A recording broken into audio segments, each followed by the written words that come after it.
When I think back to the first time I realized that my family didn't see me the way I saw them, I feel this cold, hollow ache spreading through my chest. It's as if the child in me is still standing there, waiting for someone to reach out and reassure me that I wasn't invisible. My name is Claire. I'm 41 years old now, a woman who has lived enough years to carry scars both on my body and deep in my soul. I used to believe that family was sacred, that no matter what happened in the world outside, the people you shared blood with would be the ones to hold you when you fell apart. But what I learned, slowly and then all at once, is that blood means nothing when greed poisons the heart. I grew up in a modest but warm home in the Midwest, the kind of house with creaky stairs and wallpaper that always looked dated, no matter what my mom did to freshen it up. My parents weren't wealthy, but they worked hard. My father was a stern man, but he was fair, or at least I always thought so. My mother was gentle, the kind of woman who would tuck notes in your lunchbox just to remind you she loved you. I was the second child, sandwiched between my older brother Daniel and my younger sister Ruth. As a girl, I often felt like the overlooked one, the quiet middle child who learned to find joy in small, secret things. A book under the covers, a walk to the creek behind our house, a notebook filled with scribbles no one else would ever read. Daniel was the golden child. I knew it then, even before I had the words to understand it. He was confident, tall, with a smile that could melt anyone. Teachers adored him, neighbors admired him, and my parents looked at him as if he carried the family's destiny in his hands. He wasn't cruel to me outright, not when we were young, but there was always a distance, a superiority in the way he'd speak to me, a roll of the eyes when I tried to join in. And as we grew older, that distance turned into something darker, something sharper. Ruth, on the other hand, was the baby of the family, sweet, fragile, often shielded from the storms that raged between Daniel and me. I tried to protect her when I could, but more often, I just watched her being adored for her innocence, while I grew used to fading into the wallpaper. I don't say this out of bitterness, not anymore, but out of truth. I was the one who learned early on how lonely it can feel to be part of a family, yet somehow excluded from its heartbeat. When my father passed away, I was 33. He died suddenly, a heart attack in the middle of an ordinary Tuesday morning. I remember the phone call as if it's happening right now. The way my sister's voice cracked when she told me, the sound of her sobbing breaking into static. Grief washed over me like a tidal wave. My father was far from perfect, but he was my father. I still expected him to be there, expected his steady, gruff voice to anchor us. His death left a hole in our family, but it also lit a fuse that I didn't realize had been waiting for years. Because with death comes inheritance, and with inheritance comes the ugliest side of human nature. In those first weeks after the funeral, I tried to be the peacemaker. My mother was still alive then, fragile with sorrow but determined to keep us together.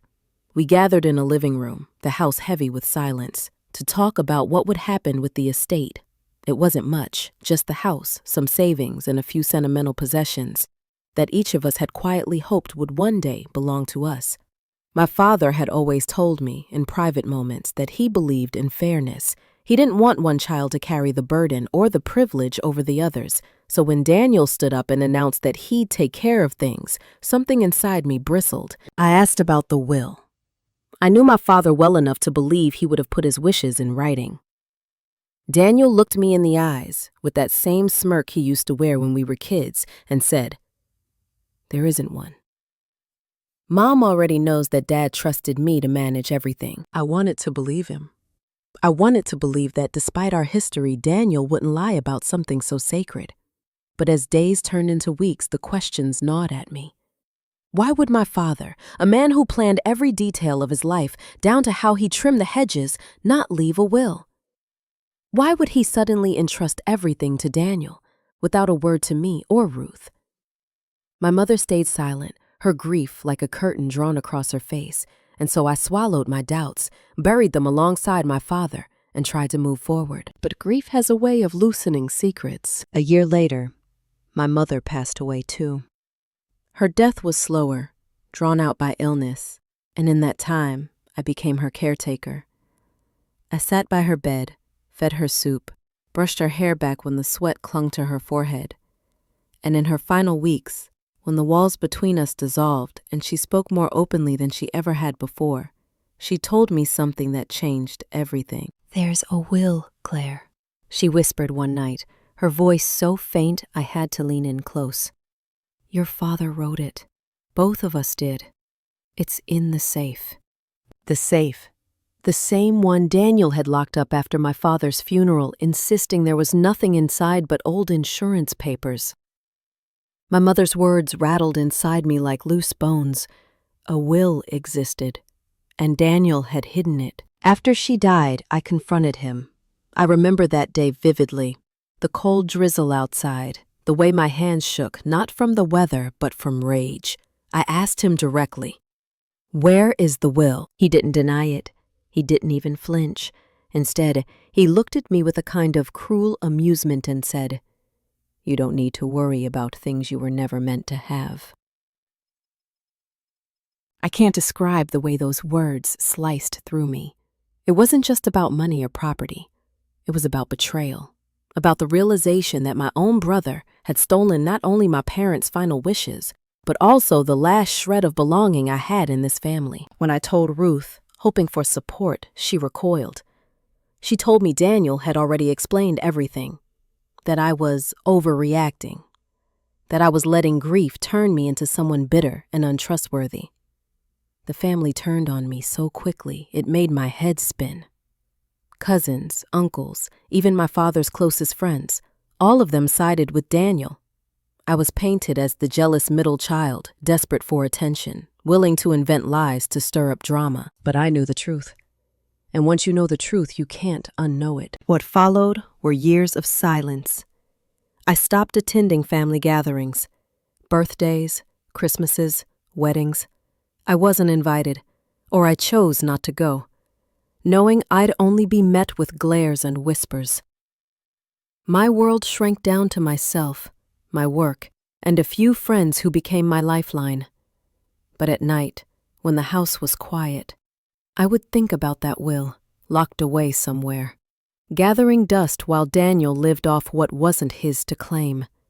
And with each passing year, my anger grew roots, digging deep into my soul. For a long time, I told myself to let it go, that revenge would only eat me alive. But anger has a strange way of transforming into fuel when you've been silenced for too long. And one day, I decided I wouldn't stay quiet anymore. The opportunity came unexpectedly. A distant cousin reached out to me after attending a family gathering at Daniel's house. He mentioned, offhandedly, that Daniel had shown him an old letter from my parents, a letter that sounded suspiciously like instructions for their estate. My heart pounded as he described it, and I realized then that the proof still existed. I just had to find a way to bring it to light. That was when I made the choice that would alter the rest of my life. I was going to dig up the truth, no matter how deeply Daniel had buried it. I didn't sleep the night I made that decision. I lay in bed staring at the ceiling, my mind racing with fragments of memories, my mother's whisper replaying over and over, "It's in the safe." The safe that Daniel had claimed was empty. I could almost hear the metal click of it shutting, like a coffin sealing away not just papers, but the last pieces of my parents' love for me. I knew breaking into his house was out of the question, not just because of the law, but because Daniel was the kind of man who always had eyes on him. People adored him. Neighbors, co-workers, even strangers seemed to fall into his orbit while I remained invisible. If I tried something reckless, it would only confirm the family's belief that I was unstable. No, I needed patience. I needed to be smarter than him, so I began quietly gathering information. I reconnected with relatives who hadn't spoken to me in years, pretending at first that I only wanted to mend old wounds. Some of them were skeptical, but grief is a language people understand. and I used mine like a shield. Over cups of coffee and phone calls that stretched into the night, I listened, and little by little, stories slipped out. Daniel bragging about his new car, Daniel renovating the family house and talking about his inheritance, Daniel making comments about how our father always meant for him to be in charge. One night, after too many glasses of wine, an uncle admitted that Daniel had once shown him a folder of documents to prove he was handling things responsibly. My pulse hammered in my throat as I asked him what those papers looked like. He shrugged, said it was legal stuff, a lot of signatures, and then changed the subject. But I knew then, with a clarity that nearly burned through my skin, that the will wasn't just a whisper from my mother's lips. It existed, and Daniel had waved it around when it suited him. It took months of digging before I finally found my break. A friend of Daniel's, a man I had never trusted, got arrested on unrelated charges. In his desperation, he reached out to me, claiming he could help if I helped him. I didn't trust him, but when he told me he had once seen Daniel's safe and that Daniel had mentioned keeping family papers locked inside, I nearly collapsed. The rage inside me boiled, but beneath it was something else. Vindication. Still, information wasn't proof, and proof was the only thing that could pierce the web of lies Daniel had spun around me. I decided to confront Ruth again. By then, she was married with 2 children. Her life wrapped neatly in the security Daniel had gifted her through stolen money.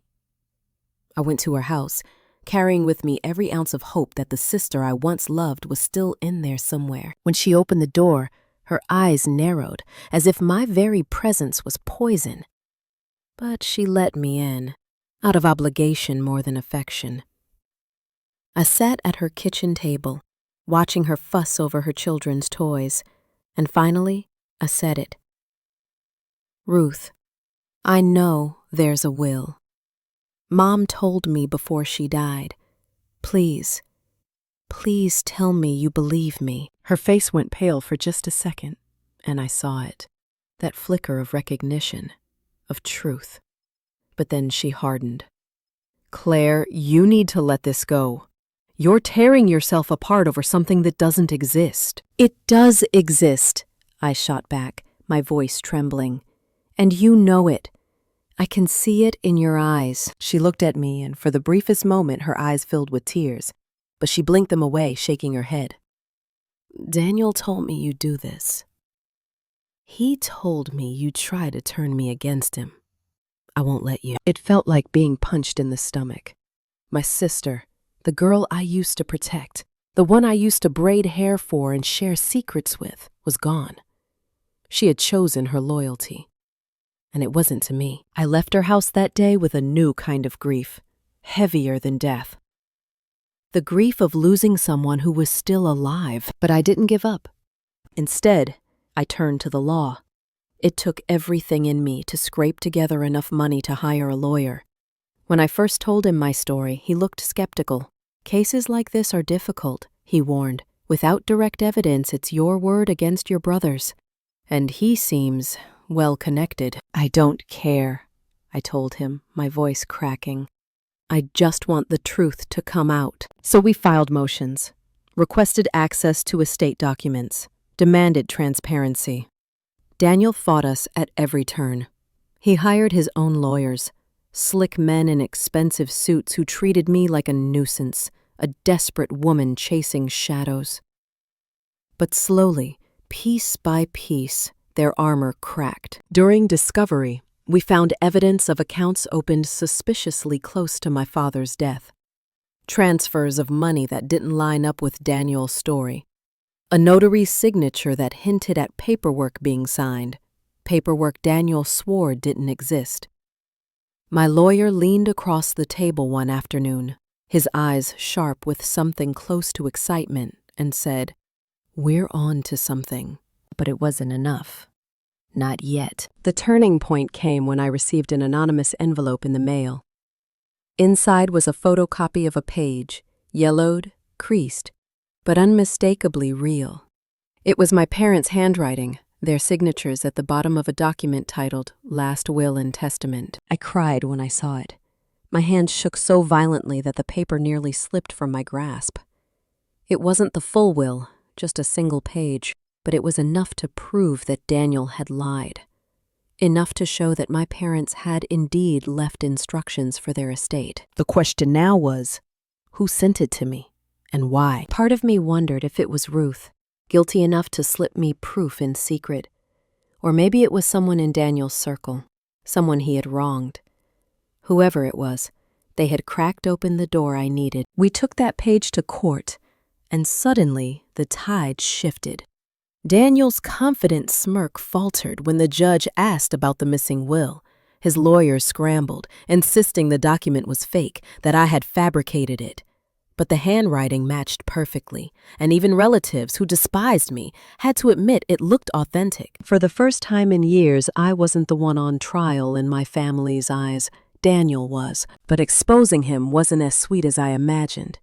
Because with every revelation, the ugliness of my family bled out for the world to see. Relatives who once scorned me now whispered apologies, but their words felt hollow. They had abandoned me when I needed them most, and now they wanted forgiveness because the tide had turned. I smiled politely, but inside my heart remained cold. The climax came on the day of the full hearing.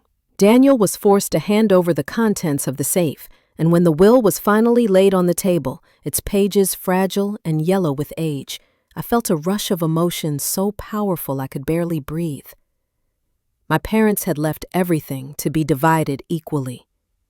Equally. That was all I ever wanted, to be acknowledged as their daughter, their child. Daniel had hidden that truth because he couldn't stand the thought of sharing. He had stolen years of peace from me, from all of us. When the judge ruled in my favor, my knees nearly gave out. The will was validated. My father's words lived again. My mother's whisper had been right. I had won.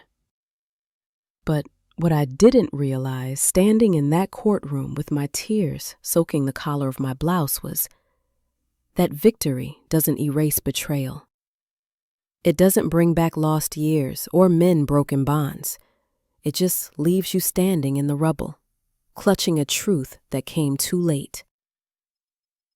The days after the ruling were a blur, as if I were walking through a dream that kept shifting between relief and sorrow. On paper, I had won. The court acknowledged the will, declared that everything should be divided fairly, and for the first time in years, my name wasn't synonymous with lies and delusion. But in my heart, the victory felt hollow. The news spread quickly through the family. Cousins who had avoided me now sent awkward text messages, sprinkling words like "congratulations" and "I always believed you," deep down. Aunts called to say they were sorry for misunderstanding, as if their silence hadn't cut me just as sharply as Daniel's betrayal. Even Ruth reached out, her voice trembling over the phone. "Claire, I didn't know what to believe. He convinced me." I hung up before she could finish, because the truth was, she did know. She knew there was something rotten at the core of his story, but she chose the comfort of siding with him instead of standing by me. And forgiveness isn't something you can hand out like candy. It has to mean something, and hers didn't. Daniel wasn't ready to let go. He called me one night, his voice like venom through the receiver. "Do you feel proud of yourself? You've ruined this family.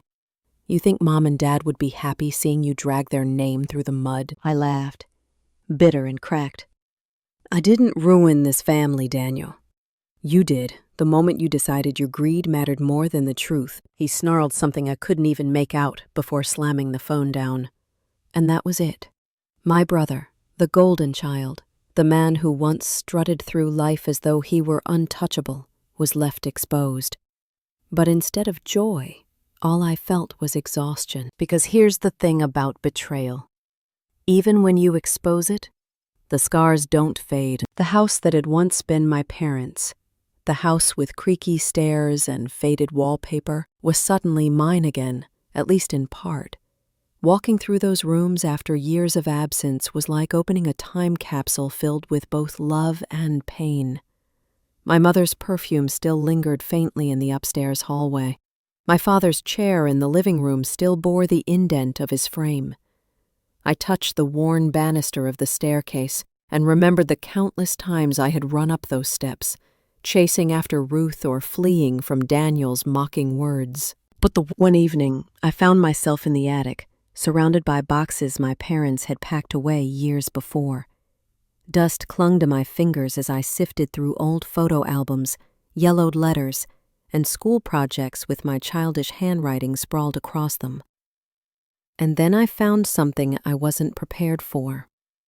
A stack of letters from my father, unsent, written to me. His words were careful, almost hesitant. He wrote about how proud he was of me for never giving up on myself, even when life seemed unfair. He admitted he worried that I always felt overshadowed by Daniel. In one letter he wrote, "Claire, I know you think I don't see you, but I do. You are stronger than you realize, and one day, when the world tries to take everything from you, you'll fight back, and you'll win, because that's who you are." I clutched those letters to my chest and sobbed in a way I hadn't allowed myself to in years. My father had seen me. He had known. The will wasn't just about money. It was about justice, about ensuring that I was recognized as his daughter, equally deserving of his love and legacy. But Daniel had stolen that from me, and no court ruling could give back the years I spent doubting my worth. The settlement was finalized months later. The assets were divided as the will had intended. I used my share not to buy luxury or to flaunt victory, but to rebuild the parts of myself that had been chipped away. Therapy, travel, writing. I began pouring my story onto paper, each word a stitch in the wound.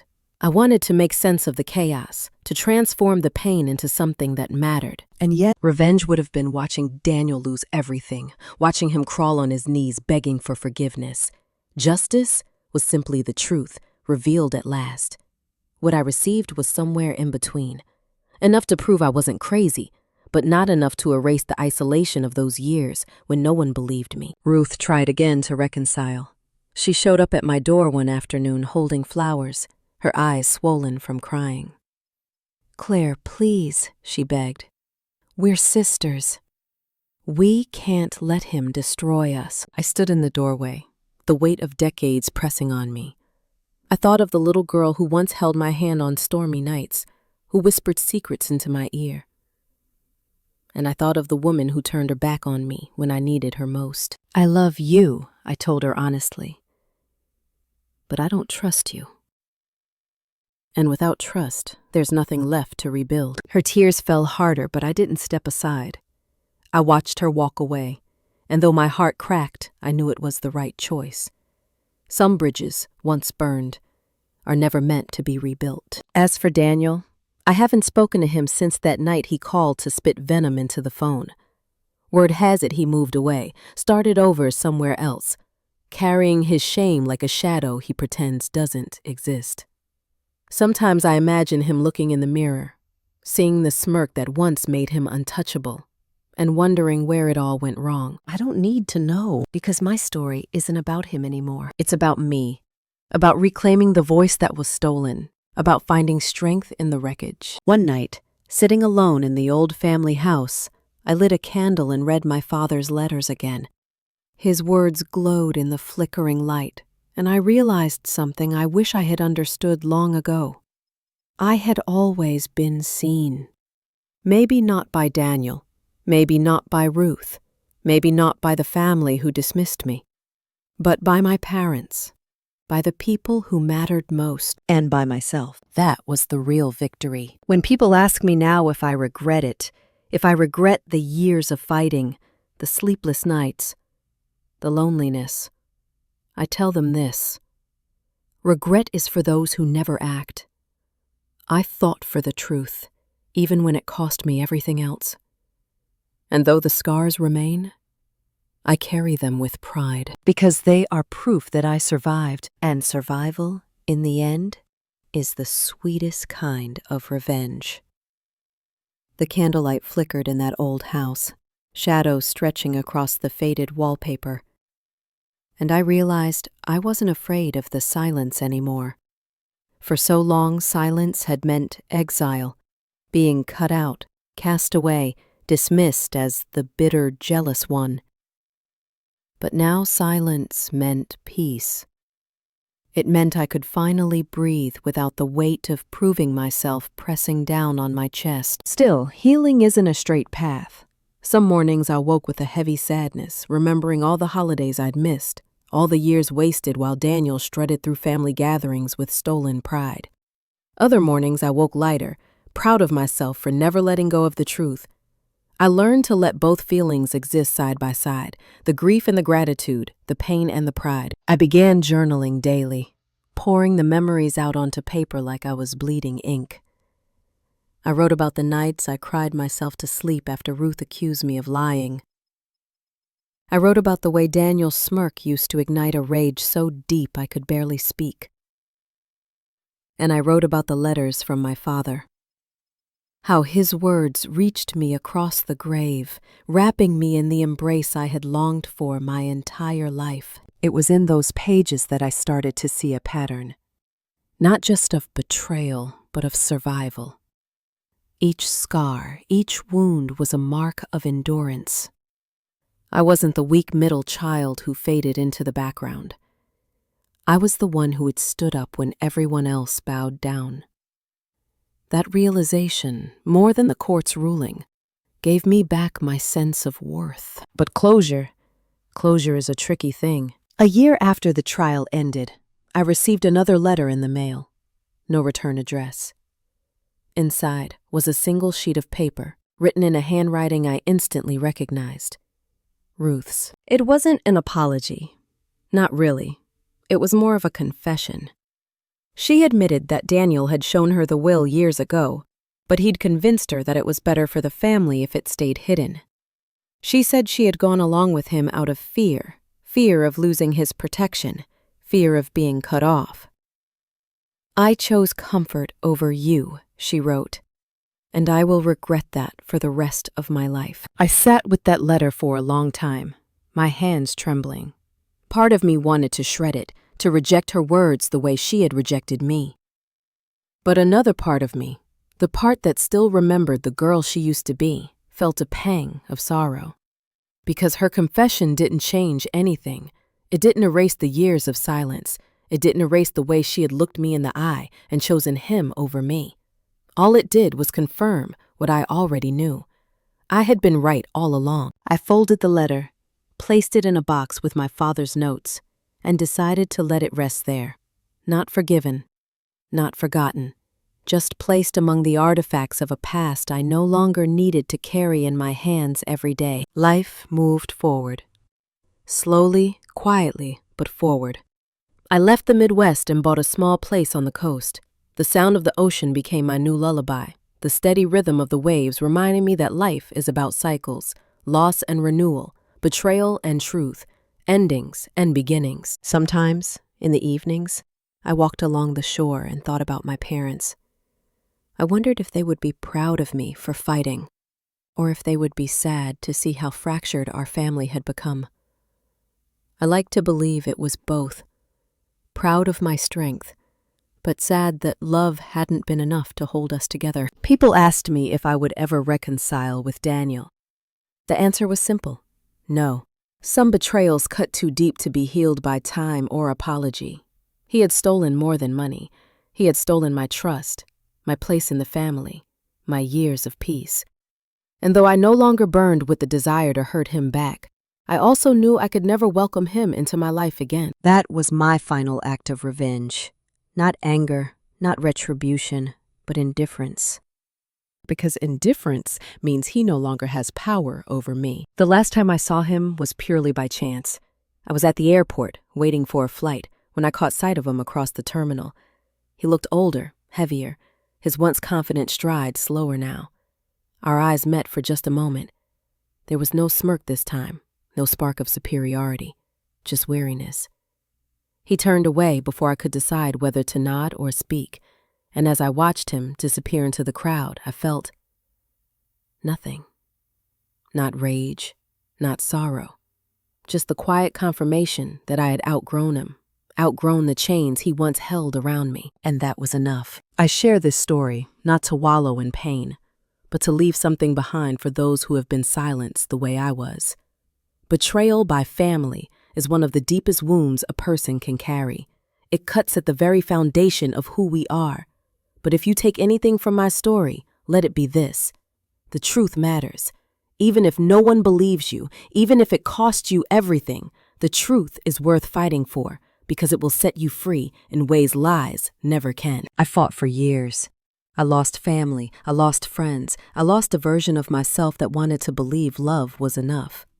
But in the end, I found something stronger. I found the strength to stand alone and the wisdom to understand that being alone doesn't mean being broken. If you are listening to me right now and you've been betrayed by a sibling, a parent, a friend, know this. Their betrayal does not define your worth. Their lies do not erase your truth. And your scars, though they may ache, are proof of your survival. I used to dream of a happy ending, of sitting around a family table where the wounds had healed and the laughter flowed again. That dream is gone now, and I've made peace with its absence. Instead, my ending is quieter, but truer. Me, by the ocean, free at last from the need for anyone else's validation. And maybe that's the lesson in all of this. Sometimes the justice we get isn't about punishing the ones who hurt us. Sometimes it's simply about reclaiming ourselves, standing taller than the lies, and choosing peace over bitterness. So if this story has touched you, if it has stirred memories or reminded you of your own battles, I ask you to share it. Share it so others know they are not alone. Like this video if you believe the truth is always worth fighting for. Leave a comment. Tell me your story. Tell me your scars. Tell me how you survived. And subscribe, not just to my channel, but to the idea that even through betrayal and loss, we can rise stronger because survival isn't just living. Survival is becoming.